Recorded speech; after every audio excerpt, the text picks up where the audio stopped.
Why marriage in the Middle Ages was a nightmare. Imagine being forced to marry a complete stranger at age 12, having no say in your life choices, and facing death during childbirth multiple times.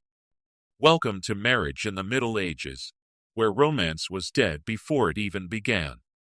Today, we're diving into why medieval marriage was basically a living nightmare that would make modern dating apps look like paradise.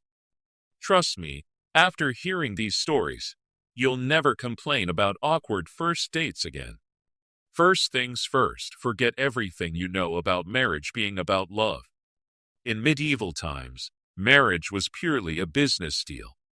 Parents would literally trade their children like Pokemon cards to secure political alliances, land deals, or social status.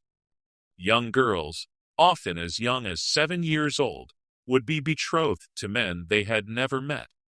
These weren't casual arrangements either. Once the deal was struck, there was no backing out.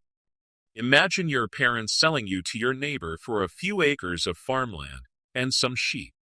That was Tuesday in medieval Europe. The church supported this madness by declaring that girls could legally marry at 12 and boys at 14. But here's the kicker. Many marriages were arranged years before these ages. Children would grow up knowing they belonged to someone else, like living property waiting to be collected. If you thought medieval men had it rough, medieval women were playing life on nightmare difficulty. The moment a woman said, "I do," she ceased to exist as a legal person. Everything she owned, everything she was, belonged to her husband. Under the legal doctrine called coverture, married women couldn't own property, sign contracts, or even keep their own earnings. They were literally considered their husband's possessions, ranking somewhere between his horse and his favorite sword. But wait, it gets worse. Medieval society believed women were naturally inferior, more prone to sin, and needed constant male supervision. The church taught that women were responsible for humanity's fall from grace because of Eve's actions. So basically, every woman was paying for something that supposedly happened in a garden thousands of years ago. Domestic violence wasn't just accepted, it was encouraged. Law books from the period actually gave guidelines on how to properly beat your wife. The phrase rule of thumb allegedly comes from the idea that a man could beat his wife with a stick no thicker than his thumb. Medieval marriage counseling consisted of, "Have you tried hitting her harder?" Medieval women faced a terrifying reality. Pregnancy was basically playing Russian roulette with death. With no understanding of hygiene, anesthesia, or proper medical care, childbirth was a leading cause of death for women. The average medieval woman would be pregnant 5 to 8 times during her marriage, and roughly 1/3 of these pregnancies would end in the mother's death or serious complications. Imagine knowing that getting pregnant might kill you, but having no choice in the matter because birth control was considered sinful and your primary job was producing heirs. Medieval medical advice for pregnant women included gems like, "Don't look at ugly things or your baby will be ugly," and "Avoid strong emotions or you'll damage the child." When something went wrong during birth, they'd blame the woman's moral character rather than, the complete lack of medical knowledge. Let me paint you a picture of how these arrangements actually work. Take the case of Margaret Beaufort, who was married 3 times before she turned 20. Her first marriage was arranged when she was 6 years old. Her second husband died in battle, and her third marriage was purely political. She had no choice in any of these arrangements, and spent her entire youth being passed from one man to another like a valuable trading card.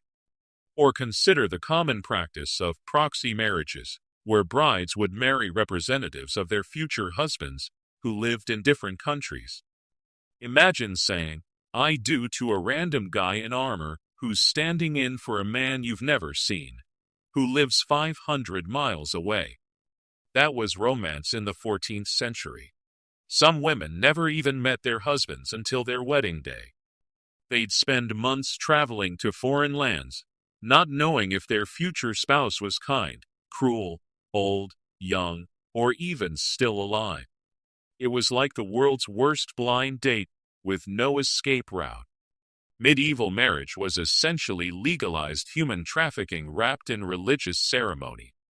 Dowries weren't gifts, they were purchase prices.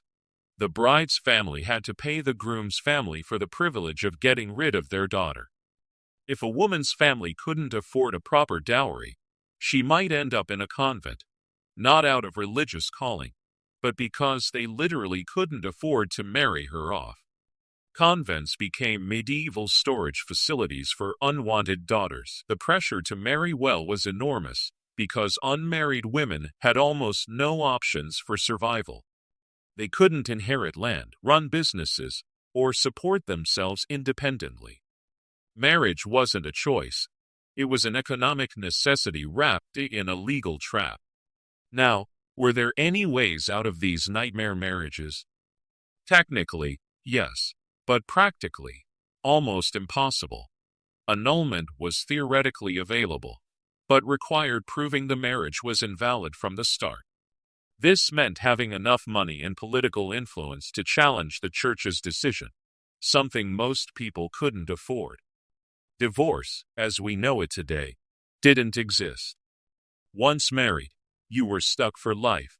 Even if your spouse was abusive, unfaithful, or completely insane, you were legally bound to them until death did you part. And given medieval life expectancy, that death do us part usually came much sooner than later. Some brave women did rebel. There are records of women running away, joining convents against their families' wishes, or even disguising themselves as men to escape arranged marriages. But these were rare exceptions that proved the rule of how trapped most medieval women were. The nightmare of medieval marriage didn't just disappear overnight. Many of these attitudes and legal structures persisted well into the modern era. The idea that women were property, that marriage was about economics rather than love, and that wives should be subservient to their husbands influenced Western society for centuries. Looking back at medieval marriage practices reminds us how far we've come and how recent our freedoms really are. The next time someone talks about traditional marriage, remember that for most of human history, marriage was anything but romantic. It was a system designed to transfer property, secure alliances, and maintain social hierarchies, with individual happiness being completely irrelevant. So the next time you swipe left on a dating app or complain about modern relationship problems, remember our medieval ancestors who had to navigate arranged marriages, domestic violence, and zero personal freedom. Suddenly, that awkward coffee date doesn't seem so bad after all.